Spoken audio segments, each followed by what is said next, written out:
There we go. And we start this out with the third step prayer, Rob. Hey, okay, I'm Rob K, recovered alcoholic, and we start with page 63, the third step prayer. God, I offer myself to thee, to build with me and do with me as thou wilt. Relieve me of the bondage of self, that I may better do thy will. Take away my difficulties, that victory over them may bear witness to those I would help of thy power, thy love, and thy way life. May I do thy will always. Excellent. All right. And we are on page 156, 156, and we're the second paragraph down. Uh, and we're talking about Dr. Bob. Dr. Bob.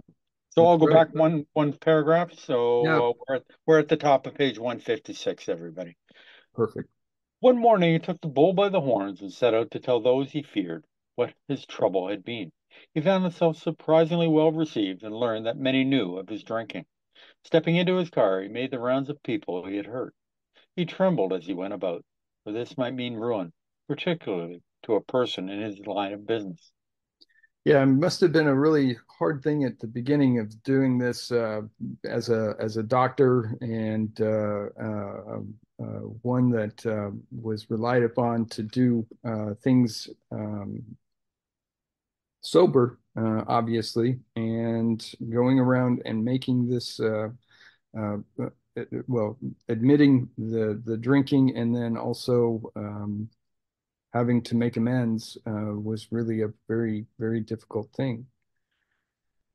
Um, but the good news is that most, I think, based on what we read, did actually accept this readily and knew of it, and were probably very happy that he was admitting what he was admitting, and it probably endeared him with them a little bit more than he had already had happen before. So, yeah, this is a tough deal. Dr. Bob's the only person I've heard that took a day, most of a day, and went around and went to a bunch of people all at once, right at the very beginning, to make amends for his drinking in the manner in which he did it. It's interesting to see that he took the time that he did. And back in a day when we don't have any cell phones and people communicated with pay phones if they had a phone in their home, didn't make a call to say what he was doing. So at the same time, coming home late and not having told anybody, they obviously had assumed that he was actually drinking or out probably drinking, but they were probably very, very pleased to find out that he did take action and make his amends. Rob? Yeah, one of the things that you got to remember that Dr. Bob, this is just after he had come back from his medical convention that he never attended. Where he got drunk. Him and Bill had sat around and they've talked about what needed to be done. But the only thing he had not done up to that time, and he wouldn't do up to this point, was make amends to people. He said he wouldn't make amends. Okay, and he went out drinking.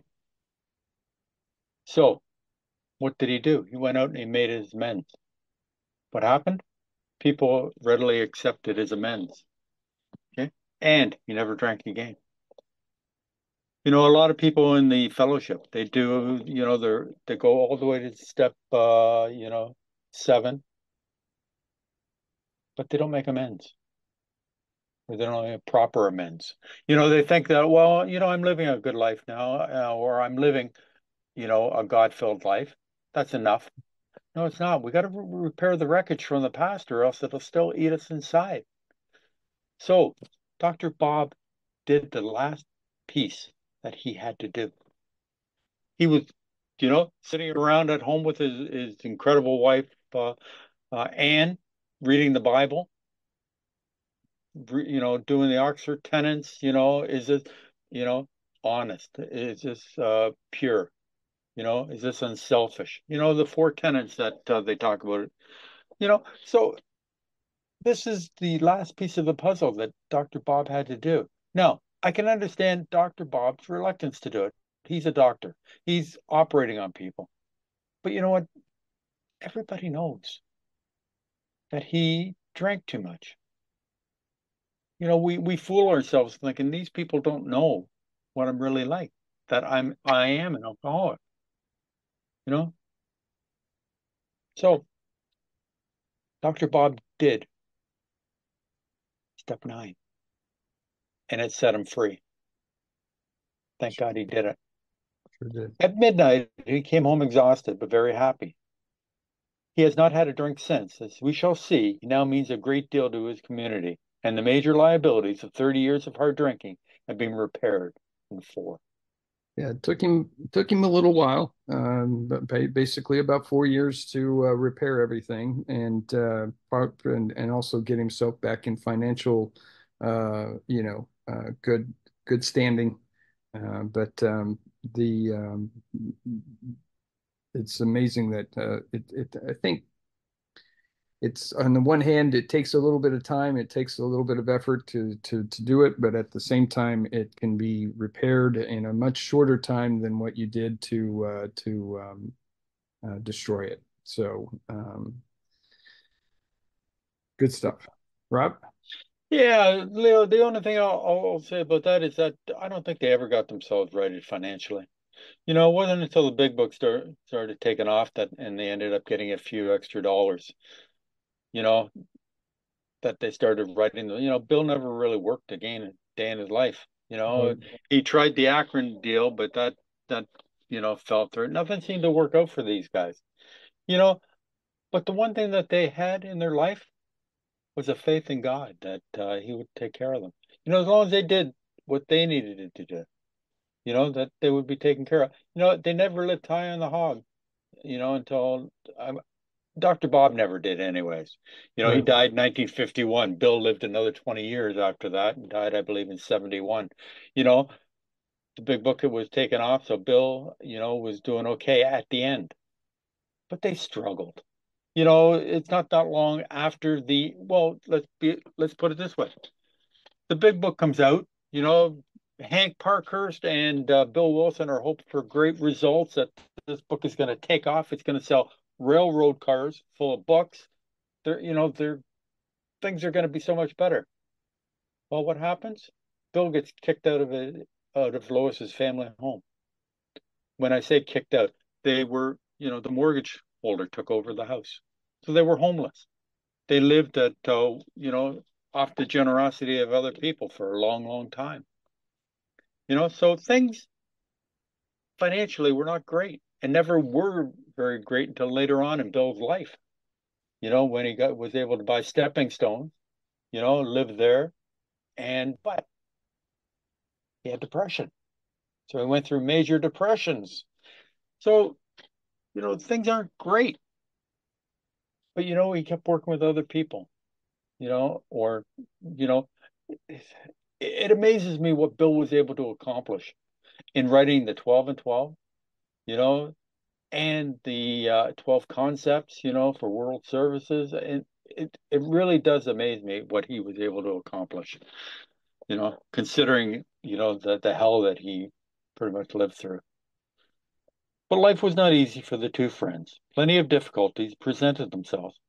Both saw that they must keep spiritually active.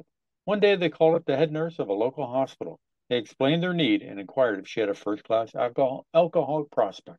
I like the title, First Class Alcoholic Prospect. So they were looking for some of the most downtrodden people out there and trying to work with the ones that were as really really bad off. So I think the head nurse, if I'm getting this right, is Ms. Hall. Is that correct? That is correct. And I think that they worked with her quite a bit, if I'm not mistaken. Is that right, Rob? That I don't know if how much they worked with. I know that she was the one that said when Dr. Bob says we have a cure for alcoholism, she said, "Have you tried it on yourself?" Gotcha. So, Gotcha. that's interesting. It's funny when I read this here, first class alcoholic, there was a gentleman when I first came into the fellowship, and he used to call himself Class A alcoholic. You know, that was his name. Class A Didi, or Class A Rob. You know, and so when I read this, I think of that older gentleman who is long gone now. He was a long timer then, and unfortunately he's passed away. But it makes me think of him. You know, that it's funny the nicknames everybody gets. Because we usually, I know here in Toronto, most people would just refer to themselves as Rob K. You know, and within the rooms it should be Rob Knox, and the reason being is that a person that I knew fairly well went into the hospital. I just knew him as Rocker John. That's what he went by in the rooms, Rocker John. So you go to the hospital and you say, "Hey, I'm here to see Rocker John," and they don't know who you're talking about.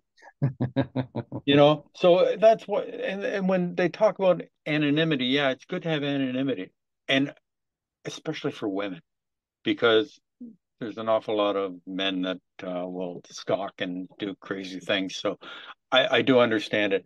But, you know, if Leo goes to the hospital looking for me under Rob K, it's going to be tough, So, anonymity is one of those things that, yeah, outside the rooms is one thing, inside the rooms is another. Right, Greg Alto? Give me a thumbs up, brother. All right. She replied, "Yes, we've got a corker. He's just beaten up a couple of nurses. Goes off his head completely when he's drinking. But he's a grand chap when he's sober. Though he's been in here 8 times in the last 6 months. Understand he was once a well-known lawyer in town. But just now, we've got him strapped down tight." I'm going to read the asterisk right now. This refers to Bill's and Dr. Bott's first visit to AA number 3. See the Pioneer section. This resulted in AA's first group in Akron, Ohio in 1935. They are talking about Bill Dobson. So that was AA number 3. And again, this is just getting to showing that they're actually working on their sobriety. They're going out and working with other people, and in doing so, they found Bill Dotson, um, uh, and I also think it's interesting too that this is back in a time it just beating up a couple of nurses. It just feels like that they don't they wouldn't put up with that kind of stuff these days. I guess is what I'm trying to get to. And work with somebody 8 times in the last 6 months. That's we just don't have that anymore. Not that way. And maybe that's unfortunate. So, Bob? What do you mean by that? Sorry, Leo. I gotta catch on it. You saying that a rehab place wouldn't take you 6 to 8 Oh times? no, I think a rehab place would take them, but if it just seems to me that if you were to show a certain amount of violence and or Okay. Yeah. whatever, Okay. they wouldn't put up with that and wouldn't take him back in, not work with him like they did back in those days. Yeah. Yeah, I don't think they have the security that they do nowadays. Right. Which makes sense. Okay, so I was thinking because St. Thomas Hospital, we're only allowed to go there once to the alcoholic ward. If if you relapse, they wouldn't take you back. And that's, was one of the things with Sister Ignatia and Dr. Bob. You know, you could go in once, but you couldn't go in again. Because in The Unbeliever, the story that Hank Parker's told about, he writes that he was in the hospital 10 times. In other words, he went to Towns Hospital 10 times. And we know that Bill was in 4 times, and so their ability to reform or to bring recovery was not very good. And Dr. Silkworth would be the first one to tell you that the recovery rate was terrible. And that's why he was looking, when Bill came up with this to help, hey, anything to help these people, you know, because it's rehab facilities are great in the fact that, what, repeat business is is good because it generates funds, but that's not, they're there to try to help, and when you're not helping people, it is just terrible. I put a little thing in the chat, and it's from one of the Bill W. My first 40 years. And what it says, I must say in fairness, though, that Charlie Town, didn't talk too much about curing alcoholism. At one time, their literature had used a word, but it had been dropped. Lots of the patients were repeaters. People had no idea of stopping. These fellows just wanted to be put in shape to drink again. So a lot of the people that were going there, all they wanted to do was to dry out and then go back to doing what they were doing, you know, and they weren't getting any better. They just dry them out for a few days and send them back on their way. Here was a prospect. We're at the bottom of page 156, everybody. Here was a prospect, all right, but by the description, none too promising. The use of spiritual principles in such cases was not so well understood as it is now. But one of the friends said, put him in a private room, we'll be down. 2 days later, a future fellow of Alcoholics Anonymous stared glassily at the stranger beside his bed. Who are you fellows and why this private room? I was always in a ward before, said one of the visitors. We're giving you a treatment for alcoholism. So a couple of things here. One is that they wanted to single Bill Dobson out, and put him in a private room, and that way they could focus just on him and not have other people around. So there was some anonymity there.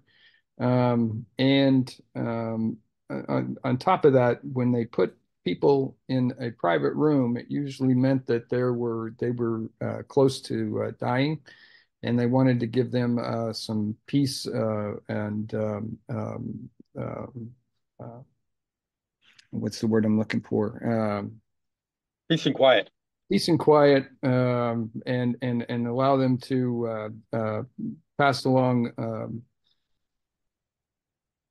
Just say quietly. I'm sorry, I can't think of the word I'm looking for. But anyway, they got him singled out, got him pretty much dried out to the point that he was able to listen, and then were giving you a treatment for alcoholism. Rob? Yeah, I'm just going to put in the chat, and this is from another book that I read, and it's Bill's reasoning, what Bill thought. Bill D did not want to stop drinking. He was ready for the message. I'm sorry, Bill D did want to stop. He was ready for the message. He was also exquisitely ripe for the way in which the saving tides would be delivered. On that Friday morning, he had been moved into a private room, unknown to him at the initiative and expense of Dr. Bob. When shortly his wife appeared at the door, Bill D became convinced that one of two things was about to happen. Either he was going to die or she was going to leave him. Most crushing was the awareness that his wife's obvious happiness was unhelpful in deciding between these two alternatives. And that's from Ernest Kurtz, Not God, which is quite the read near the end of that book anyway. At the beginning, the Not God book is great. Near the end, it is difficult. I'll be honest with you, it goes right over my head, some of that stuff. But some great insight into Bill Dodson's state of mind at this point. He doesn't know, because he gets moved, as Leo said, to a private room. Am I dying? Or is my wife going to leave me? Now, typical alcoholic, okay, he's not thinking of good things. He's always thinking negative things. Alcoholics think negative most of the time. I know for me personally, I always think of the negative. What's going to happen if I do this? Okay. It's never, if I do this, this fantastic thing's going to happen. Today, I think that way. Today, I think, if I do this, this is going to happen. It's going to be great. Different, they talk about we're selfish, self-centered. We have to change our whole attitude around. have a moral or a psychic change, and we rely on our higher power, and good things will happen in our life. So we change our thinking. Good things are going to happen. So Bill Dodson, here he is. He's been here before. It's in a private room. Two strangers show up.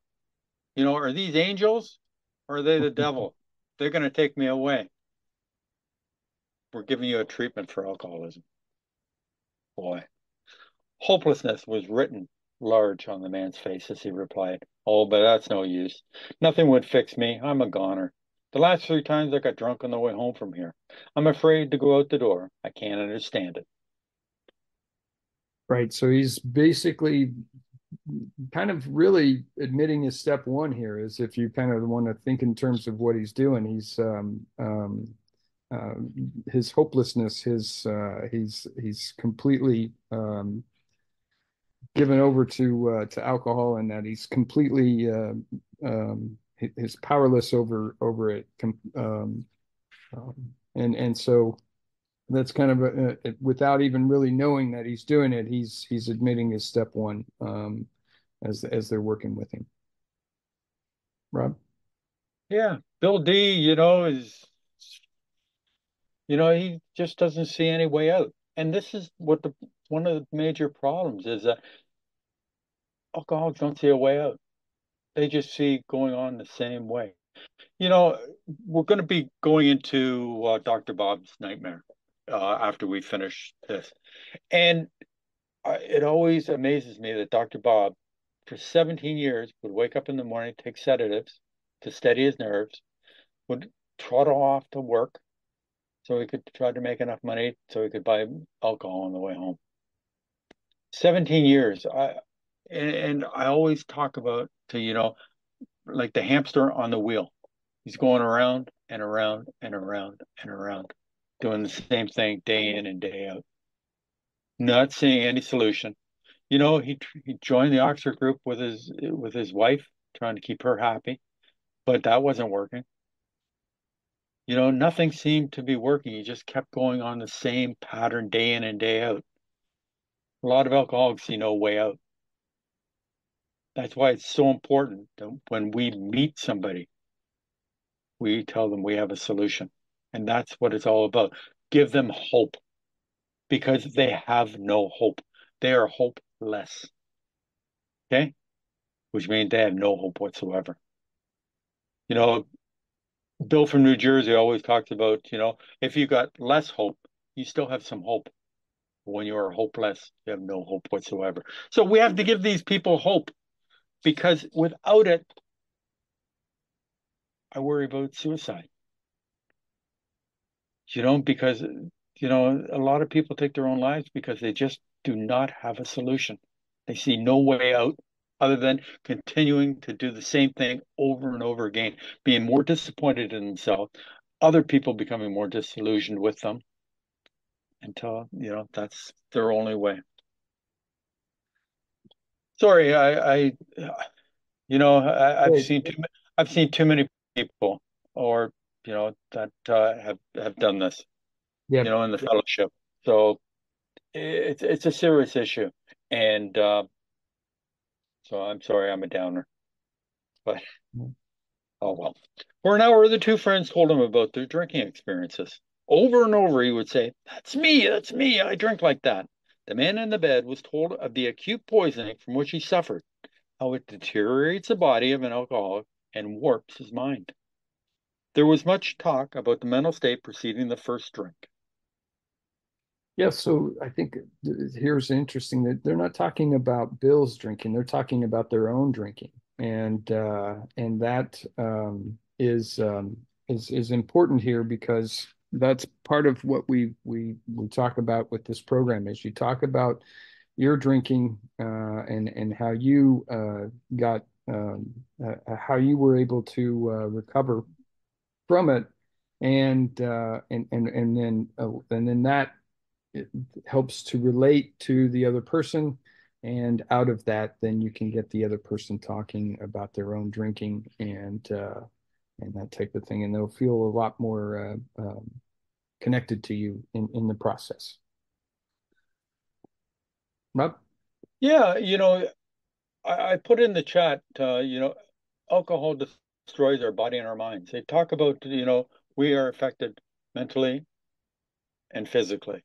You know, acute poisoning deteriorates the body, warps the mind, and the mental state that precedes the first drink.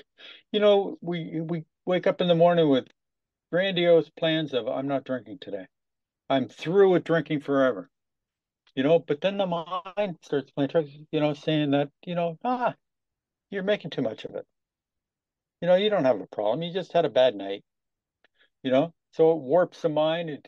The body starts to, whether it's the liver, the kidneys, things start to not work the way they should be because of the alcohol, So all these things start happening to us, you know, health deteriorates, Not only do we have people on our case about, do you really have to have another one, Rob? Do you really need that? You know, the body starts being sore and achy and, and hangovers. Oh, Hmm. terrible waking up with those things, you know, and that's just some of the things that happen. Yes, that's me, said the sick man, the very image. You fellows know your stuff all right, but I don't see what good it'll do. You fellows are somebody. I was once, but I'm a nobody now. From what you tell me, I know more than ever. I can't stop. At this, both the visitors burst into a laugh. Said the future fellow anonymous. Damn little laugh about that I can see. Yeah. So, a couple of also things here. He's still admitting that he's powerless over alcohol. He's not going to be able to stop. He's looking at them and thinking that there's no way he can get to be what they are, and that is recovered alcoholics. And then the way he's talking, he the bursting out of laughter again. We've talked about this a number of times, in that it's not a glum lot, and there's a lot to be said with the amount of fun and jovialness that you can get with not drinking. And so these guys been there, done that, had the same feelings that there was no way that they were going to be able to stop, and yet they were able to. So um, that's a bit of humor, I think, is appropriate here. Damn little laugh about I can see there. Yep. But I'm going to go to page 42 for a second. Two of the members of Alcoholics Anonymous came to see me. They grinned, which I didn't like so much, and then asked me that I thought I was alcoholic. So, they go to whoever they see, they always grin. Why? Because they've been there before. They've seen it. You know, we are not a glum lot, but we are an odd lot. We find humor in a lot of things. Why? Because we've come out of it. We've come out the other side, and we can look back now and go, thank God I'm through that. I survived. I survived because somebody was looking after me, because I certainly wasn't looking after myself. You know, but that's the whole thing. If new people did not see the humor in life, and all they saw was people standing around with glum looks on their face, would they want what we have? I used to go to this one meeting, and they had some of the older gentlemen, quite a few years of sobriety. And, a couple of these people were just miserable sons of a gun, And I always looked at them and go, you know what? If that's sobriety, I don't want their sobriety. Right. I want somebody that's smiling, that is happy. I want Leo's sobriety, where he's helping people out, where he smiles, he laughs, that not everything is doom and gloom, but everything is light, you know, and positive. That's sobriety I want. God does not want us to be miserable. He wants us to be joyous, happy, and free. He wants us to live a life of usefulness to other people. If I do what I am supposed to do, one of the great slides that I have that I couldn't find for a short period of time in all my slides was, this book is not the treasure. This book is the treasure map. If I follow these directions, I will find the treasure at the end. I will have my spiritual experience and I will live a life that is beyond what I could ever have imagined. Okay. And that's why I love the saying of this book is not the treasure, it is the treasure map. I find it just, I get goosebumps thinking about it, because it does, because it brings me to a point. If, and that's the condition, if I do what it says in this book, what these other people did, I will get the same experience. If, condition, I do what they did. You know, the two friends spoke of their spiritual experience and told him about the course of action they carried out. He interrupted. I used to be strong for the church, but that won't fix it. I prayed to God on hangover mornings and sworn that I'd never touch another drop, but by 9 o'clock, I'd be boiled as an owl. Yeah, so it was talking about um, um, the fact that he is equating their spirituality with the religious kind of connections that they have at church, and uh, that's not that's we're not really talking about that. Sure, people that are spiritually fit, obviously, and often go to church and are religiously fit, but there's a difference there. We're talking about a couple of different things here. So that's one of the clarifications.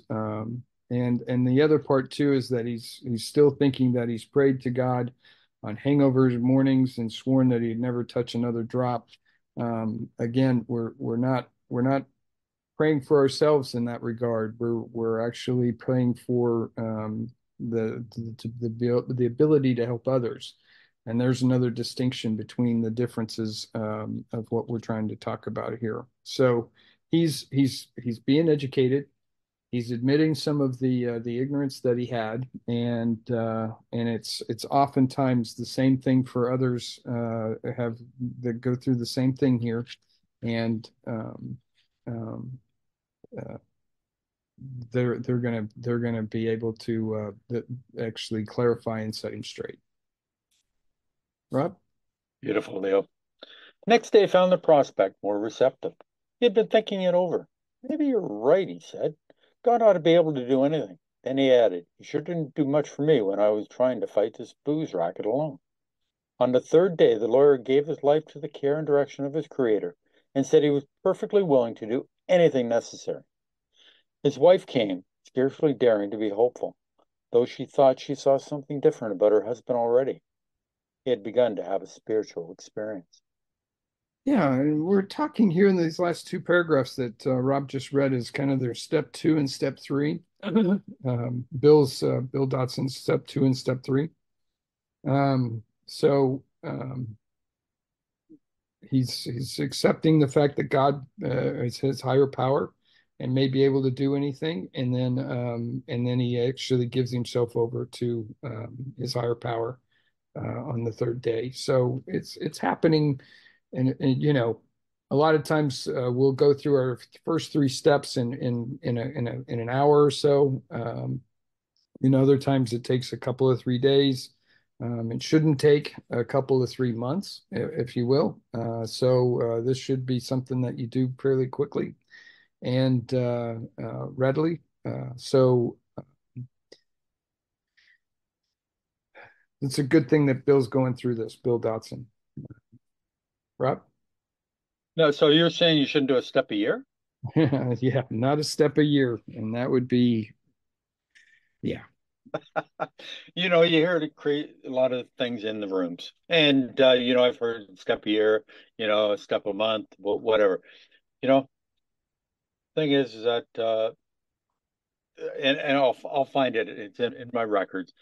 It talks about domino effect. When you finish step one, you hit number two. Then when you do two, you do three. It's a domino effect. You want the dominoes to fall because you want to get to your spiritual experience as quickly as possible. Now, everybody's spiritual experience is going to be different. And this is, when the book first came out, in Bill's story, he talked about his white light experience. You know how the wind blew over a tall mountain, but, you know, came quickly, suddenly to Bill. And then they talked. It was Fitzmail. He fell on his knees and said, "If there is a God, show himself to me." And he had a spiritual experience. Okay, I never had that. I'll be honest with you. The only time it wasn't until, and I've told this story before, but I'll tell it again because Martha, you never heard this before. I hope. I hope. I was 3 months into the fellowship, and I got called into the office at work, and I got laid off. Surprisingly, laid off. Didn't expect it, and it was a job I hated. I must admit that, but it paid the bills. I was good at it. I always showed up, et cetera, et cetera. But I got laid off. Not a biggie in today's society, but I had never been laid off before. And so it was, a crushing blow to me because even though I'm 3 months into the fellowship, I'm still at the stage where, I'm still no good. I have no self-worth, you know. So these things are still plaguing me. But when I walked out of the door of that office, I just looked up and said, God, I know you got my back, that you're going to look after me. And this is going to lead to better things. It wasn't until that point that I realized that I had had a spiritual awakening. Okay. I had no idea. I had changed. I now have faith that he was going to look after me. And you know what? He did. I got the best job that I'd ever had. It only lasted a year and a half. Okay. But it gave me the self-confidence that I wasn't stupid, that I could pick up new things, new computer system, new way of doing things. It didn't pay as much money. Because that's basically why I got laid off, is because I was making too much money where I was working. I knew it. I could have probably sued them because in Canada, the poor employee is always the lowest on the totem pole, and judges, lawyers, everybody they cares about that. But I didn't, and the reason being is because I wasn't happy there anyways. I needed a change. I needed to feel better about myself, and he knew that, and forced me to do something that I couldn't do for myself by getting my rear end out of there and into something where I could have self-worth. To me, it's a beautiful story Mhm. because it really helped me, you know, but it just shows that it's slowly. We don't always know that it's happened to us, but other people see it because why? Because we care about other people. Now we're starting to think about other people instead of just ourselves. We've been selfish and self-seeking our whole lives. Now we're starting to think about other people and we're starting to do things for other people. They see a change in us that we don't see in ourselves. It's like looking in a mirror. We don't see a change. We see the same face. Linda, God does for us what we can't do for ourselves, 100%. So I'm going to get off my soapbox, and I hope you enjoyed that story because it it really just goes to show things do happen. Good things do happen to us. That afternoon, he put on his clothes and walked from the hospital a free man. He entered a political campaign, making speeches, frequently men's gathering places of all sorts, often staying up all night. He lost a race by only a narrow margin, but he had found God, and in finding God, had found himself. Yeah, I think that one of the underlying things here is that we talk about the fact that you don't want to restrict the goings about of a person that's recovering from alcoholism. And yet here is Bill D is walking around. He's entering a political campaign. He's making speeches. He's frequenting men's gathering places of all sorts, and that would tell me that there would be bars and other places where there were clubs and there was probably drinking going on, and a lot of it. Whoopee parties, Leo, Yeah, whoopee whoop, parties. there you go, whoopee parties, absolutely. And staying up all night, but he remained sober and all of that, and he found himself as he had found his higher power, and what a great thing. So his temptation was gone, and or at least if it was there, he was able to overcome it with some prayer and guidance from his higher power. Right? Yeah, I always love going to page 101 when we talk about stuff like that. And it's about the Eskimo. You know, you can send a man to the Greenland ice cap, and there'll be an Eskimo that'll show up, with a bottle of scotch, and, that'll ruin it. And it says on 101, in our belief, any scheme of combating alcoholism which proposes to shield the sick man from temptation is doomed to failure. If the alcoholic tries to shield himself, he may succeed for a time, but he usually winds up with a bigger explosion than ever. We have tried these methods. These attempts to do the impossible have always failed. So, our rule is not to avoid a place where there is drinking, if, condition, if we have a legitimate reason for being there. That includes bars, nightclubs, dances, receptions, weddings, even plain old whoopee parties. To the person who has experience with an alcoholic, this may seem like tempting providence, but it isn't. You will note that we have made an important qualification. Therefore, ask yourself on each occasion, have I any good social, business, or personal reason for going to this place? Or am I expecting to steal a little vicarious pleasure from the atmosphere of such places? If you answer these questions satisfactorily, you need have no apprehension. Go or stay away, whichever seems best. But be sure you are on solid spiritual ground before you start and that your motive in going is thoroughly good. Do not think of what you will get out of the occasion. Think of what you can bring. So, oh, poor Jenny. And that's the important thing. What can we bring to a situation instead of before it was, oh, it's an open bar. I can drink all I want. That's fantastic. I'm taking. What can I bring to this situation? Okay, I'm going to a wedding. I'm going to celebrate in the joy of two people starting their life together.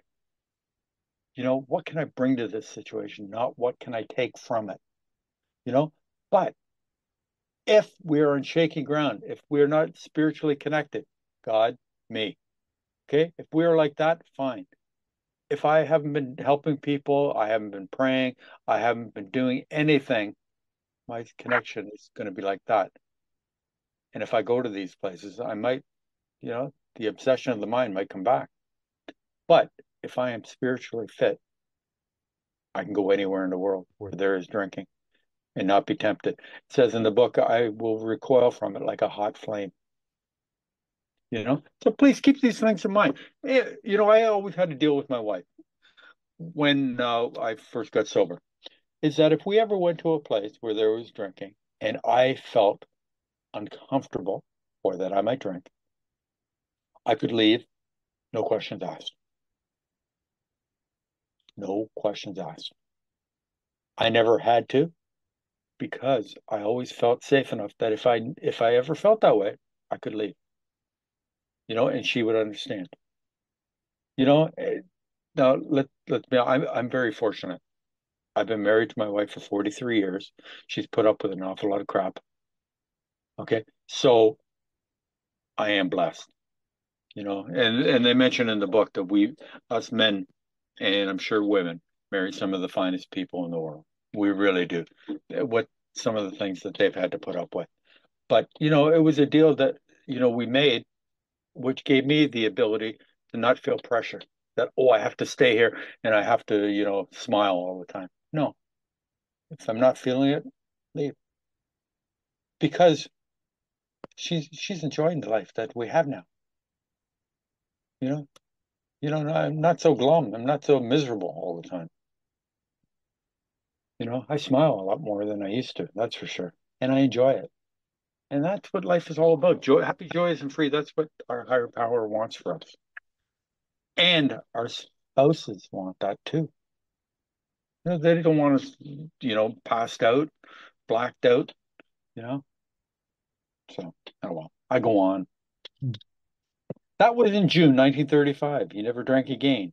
He too has become a respected, useful member of his community. He has helped other men recover, and is a power in the church from which he was long absent. Yep. And I think what, if I've got this right, it's June 26th of 1935 was Bill Dotson's sobriety date. He never drank again. He respected and useful member of his community, which took a little bit of time, I'm sure, but he overcame his demise and was readily accepted. He helped other people recover, and there's a power in his church. Um, from which he was long absent. So he was a mess to begin with. He admitted that he had a problem and was powerless. He uh, ended up um,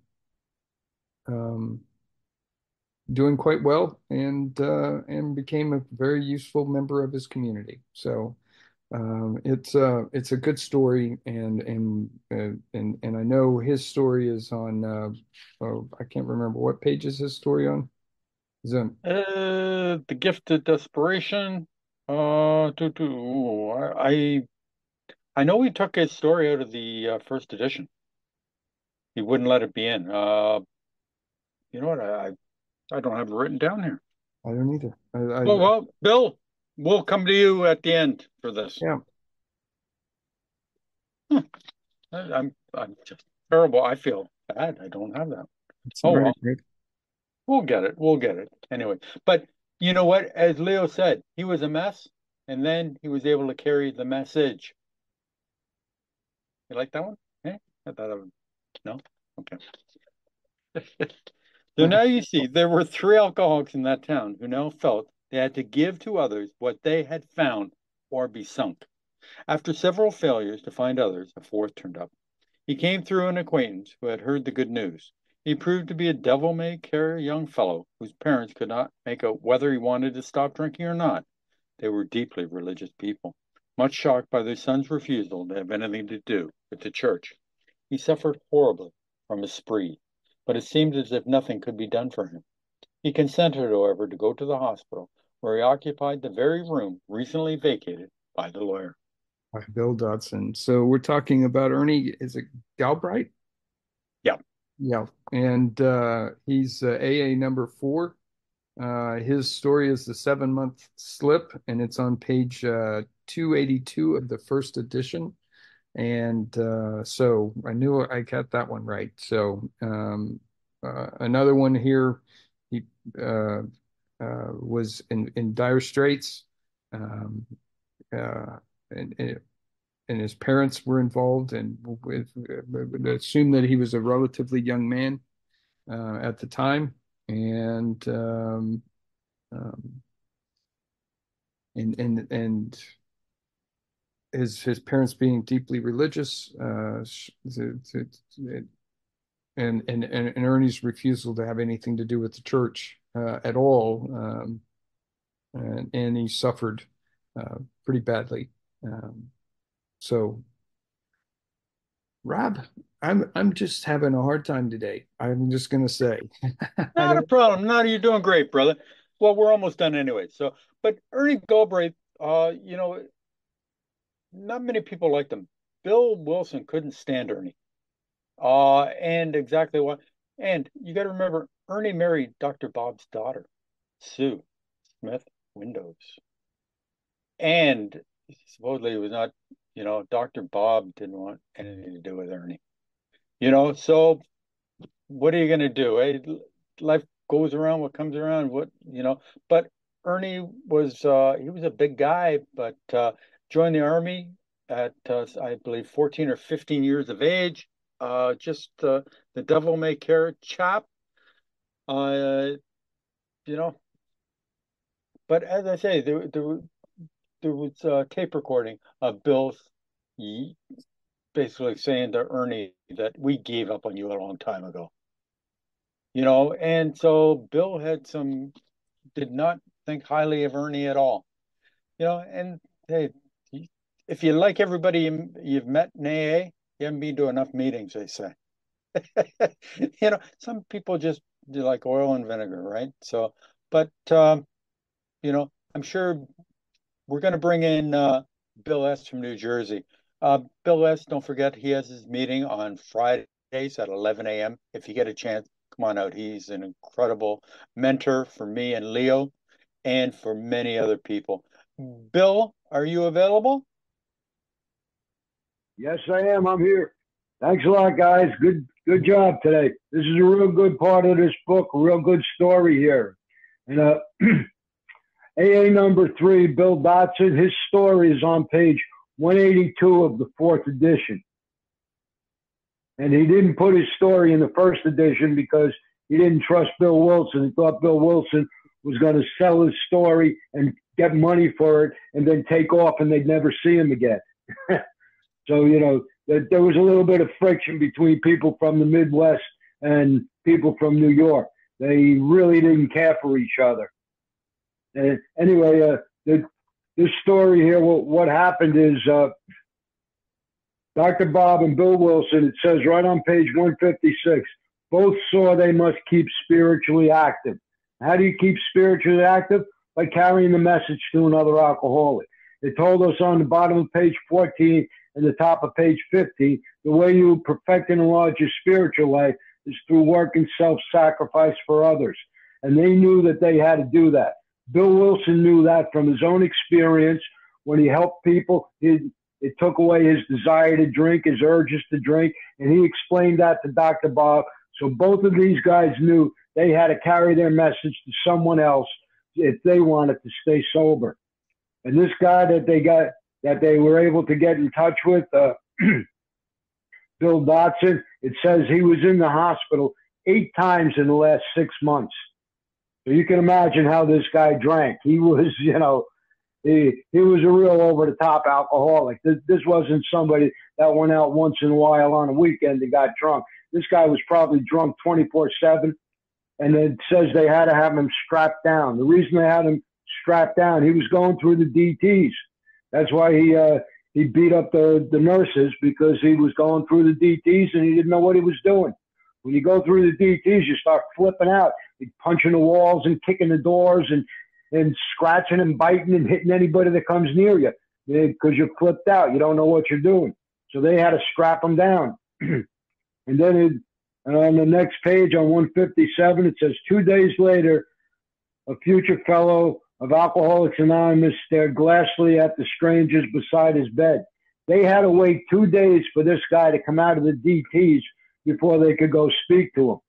His sobriety date was June 26th. That's when he went into the hospital and he stopped drinking. But Bill and Bob didn't get to talk to him until June 28th. So they had to wait 2 days for him to come out of the DTs before they were able to talk to him. And they went there and they talked to him and they explained to him what they did. They didn't tell him about his drinking. They talked about their drinking. And they explained the alcoholism, what they knew of alcoholism to him, so that he would understand what was going on. And on the bottom of page 157, it says, the 2 friends spoke of their spiritual experience and told him about the course of action they carried out. That's what they did in the beginning. When they got a newcomer, they told them about the course of action that they followed. They didn't give them a meeting book and put their phone number on it and say, call me if you think you're going to drink, or double up on your meetings, or here's some paper, write a 4th step and call me when you're done. They explained the course of action they took. In other words, they walked him through the program. They told him what they did, and they explained it to him. They just didn't say, here's a phone number, call me if you think you're going to drink. That's what we do today in meetings. They sat with this guy, and they walked him through the process step by step. They said, this is what we did.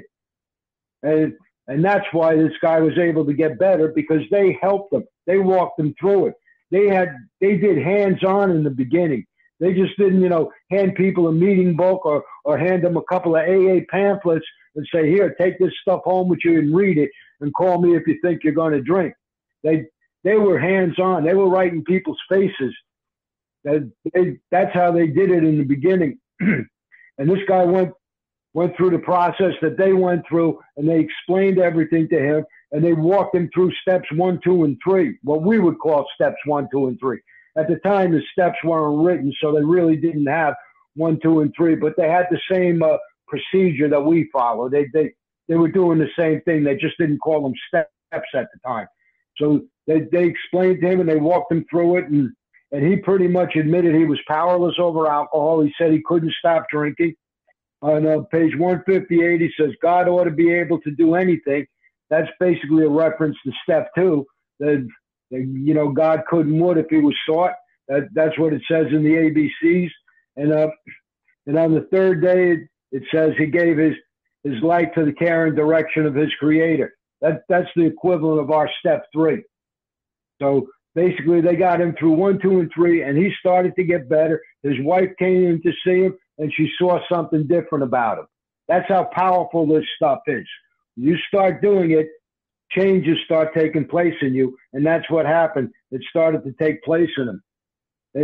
And then they, after he got out of there, the AA number 4 showed up and says that he was in the same room that was vacated by the lawyer. And this guy was Ernie Galbraith, and like you mentioned, Bill Wilson didn't particularly care for him, and neither did Dr. Bob. He married Dr. Bob's daughter, and Dr. Bob said he was an extremely unlikable person. Remember, Dr. Bob was a very diplomatic guy, so he said it very nicely. He's an unlikable person. And Bill Wilson, there's a recording somewhere that they have Bill Wilson saying that this guy was a real son of a bee. So this guy, Ernie, was one of those people that just got onto everybody's skin. We all know somebody like that. One of those people that just can't shut up. They're always butting into your conversation and telling you that they're right and you're wrong. He was one of those kind of people. So he was not a very likable person. And Dr. Bob didn't like him at all. And he married Dr. Bob's daughter, and Dr. Bob was against it.